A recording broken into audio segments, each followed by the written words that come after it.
नमस्कार दोस्तों, मैं डॉक्टर सनी आरोग्य आनंदा क्लिनिक से। आप देख रहे हैं मेरे सिर में पट्टी बंधी है। ये पट्टी एक नॉर्मल पट्टी नहीं है, ये मेरी हेडेक प्रिवेंट करने के लिए ये पट्टी मैंने बांधी है। ऐसे ही मैं एक आपको प्रॉब्लम बताऊंगा। जैसे कि कल मेरे क्लिनिक में एक पेशेंट आया ऐसे ही एक पट्टी टाइट से बांध कर, और उसने मुझसे ये बताया है कि उसको हेडेक है, और ये हेडेक उसको पिछले 2 सालों से हो रही है, और बहुत ही जब होती है तो बहुत ही एक्सक्रूशिएटिंग पेन रहती है। उसको हमेशा एक तरफ रहती है और पल्सेशंस आती हैं उस हेडेक में। ये सब मैं उससे हिस्ट्री जान के मैं जान गया कि एक माइग्रेन हेडेक है। तो आज का टॉपिक मैं हेडेक के बारे में बताना चाहता हूँ कि जो कि हम जानते हैं कि बहुत ही कॉमन एक सिनेरियो है नॉर्मल पॉपुलेशन में। आए दिन हम ऐसे मरीज देखते रहते हैं जो हेडेक से जूझ रहे होते हैं। तो आज मैं आपको बताऊंगा कि हेडेक किन मरीजों में हेडेक जो है हमें कब बहुत केयरफुल होना पड़ता है जब हेडेक के साथ कोई पेशेंट आता है और हमें उसके एडिशनल टेस्ट करवाने पड़ते हैं। कुछ ऐसे रेड फ्लैग्स हैं, जो कुछ ऐसे साइंस हैं जो ऐसे पेशेंट्स में हों तो हमें साथ में एमआरआई या सीटी स्कैन करवाने की आवश्यकता पड़ती है। सबसे इम्पॉर्टेंट जो साइन है वो है कि किसी को सिवियर हेडेक होती है for the first time after 50 years of age, तो हम सोच सकते हैं इसमें कोई ना कोई ब्रेन की प्रॉब्लम हो सकती है। या कोई ऐसी हेडेक जो पेरिस बताता है कि रात को उसकी नींद खुल जाती है इस हेडेक से, तो वो भी एक ऐसी हेडेक है जिसके लिए हमें जांच करवानी पड़ेगी। उसके अलावा कुछ ऐसी हेडेक्स जो कि बुखार वगैरह जिसके साथ रहता है मरीज को, या किसी साइड की वीकनेस रहती है जो कि स्ट्रोक के पेशेंट में देखा जाता है, जिसको हम बोलते हैं एक साइड उसका पैरालाइज हो जाता है। ऐसे पेशेंट्स में भी हेडेक देखा जाती है। इसके अलावा कुछ हेडेक्स जो कि हमारे खांसी करने से, हमारा एक्सर्शन करने से बढ़ जाती है, वो भी एक जांच का कारण है। और कुछ हेडेक्स ऐसी हैं जो कि हमें ऐसे मरीजों में रहती हैं जो ऑलरेडी जिनमें कैंसर होता है, चाहे लीवर का या पेट का कैंसर है, तो वो सजेस्ट कर सकता है कि हमारे दिमाग में वो मेटास्टेसाइज हो गया, मतलब दिमाग में भी वो हो सकता है। या कुछ ऐसी डिजीजेस जैसे कि वायरस, ट्यूबरक्लोसिस शरीर के किसी भी भाग में है, और ऐसा मरीज हमारे पास हेडेक में आता है, तो हम सोच सकते हैं कि उसके दिमाग में भी ऐसा इन्फेक्शन हो सकता है जो कि ट्रीटेबल भी है। तो कुछ ऐसे कारण हैं जिसमें अगर मरीज हेडेक के साथ आता है तो हमें एक्स्ट्रा केयरफुल रहना पड़ता है, और उसके अच्छे से जांच करनी पड़ती है, और अच्छे से उस मरीज से उसकी हेडेक के बारे में हमें पूछना पड़ता है और उससे समय बिताना पड़ता है। बट इसके अलावा कुछ ऐसी हेडेक हैं जो बहुत ही कॉमन है, जो मरीज कॉमनली हमारे पास आते हैं, वो जिनको हम प्राइमरी हेडेक्स बोलते हैं। जो पहले मैंने बताई वो सेकेंडरी हेडेक्स थी। प्राइमरी हेडेक्स में कॉमनेस्ट जो है वो टेंशन टाइप हेडेक है। टेंशन टाइप हेडेक ये 90% लोगों में होती है जो भी प्राइमरी केयर क्लिनिक में आते हैं। टेंशन टाइप हेडेक जिसके जैसे कि नाम ही बता रहा है, टेंशन रहती है। ये हेडेक यूजुअली स्टार्ट होती है बैक से, उसके बाद नेक के मसल बड़े टेंस हो जाते हैं, उसके बाद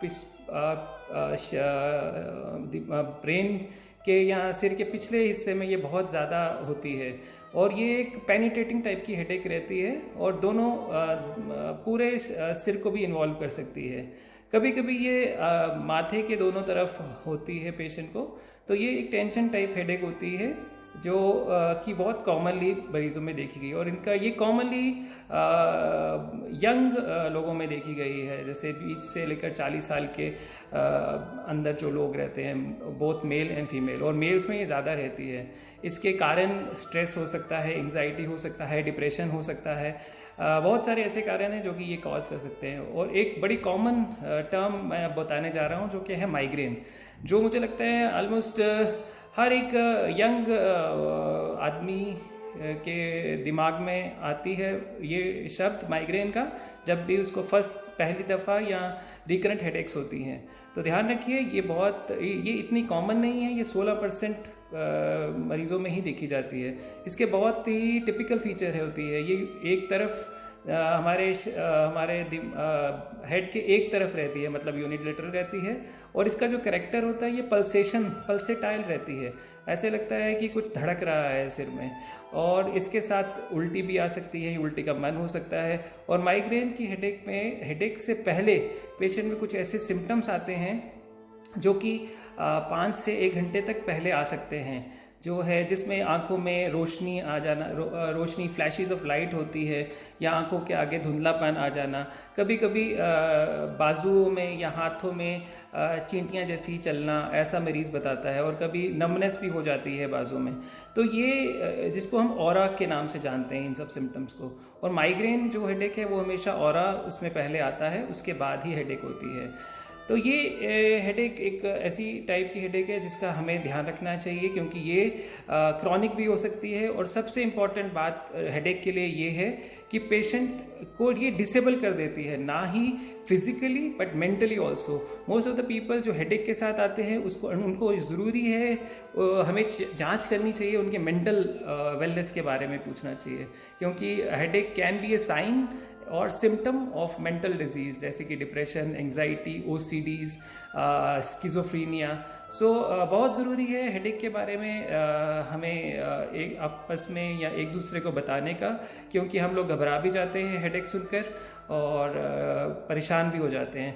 बट जो मेरा आखिरी मैसेज यही रहेगा कि हर हेडेक कैंसर नहीं होता, हर हेडेक स्ट्रोक नहीं होता, क्योंकि मैक्सिमम टाइप की जो हेडेक्स हैं वो प्राइमरी हैं और वो ट्रीटेबल हैं। और इसके लिए आपको अपने पास के क्लिनिक में जाइए, डॉक्टर से मिलिए, वो आपको बताएगा इसकी प्रिवेंशन कैसे की जाए, जिसके लिए हेडेक डायरी मेंटेन कर सकते हैं, या मसल रिलैक्सेशन एक्सरसाइजेज बताएंगे जो हम प्रिवेंट कर सकते हैं। और इसके अलावा बहुत ही अच्छी मेडिसिन हैं जो कि डॉक्टर आपको प्रिस्क्राइब कर सकता है।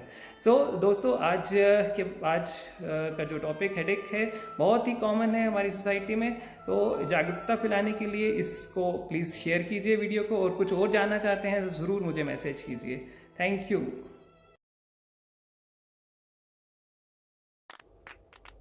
नमस्कार दोस्तों, डॉक्टर सनी आरोग्यानंदा क्लिनिक से आज आपके साथ हेडेक पे बात करना चाहता हूँ। हेडेक जैसे कि आप जानते हैं बहुत ही कॉमन एक ऐसा प्रॉब्लम है जो कि जैसे जिनके पेशेंट्स हम रोज़मर्रा की अपनी क्लिनिक्स में देखते रहते हैं। और ये एक ऐसा डिसिप्लिन कंडीशन है जो कि पेशेंट को ना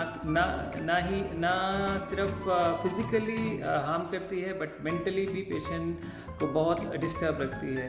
हेडेक एक साइन हो सकता है किसी या साइन सिम्टम हो सकता है किसी मेंटल हेल्थ डिजीज़ का, या हेडेक इटसेल्फ एक ऐसी सिम्टम हो सकता है बहुत ही जानलेवा ब्रेन डिजीज़ का, या बॉडी में किसी बड़ी इन्फेक्शन का। सो जब भी आपको हेडेक होती है ज़रूर अपने प्राइमरी केयर फिजिशियन के पास जाइए।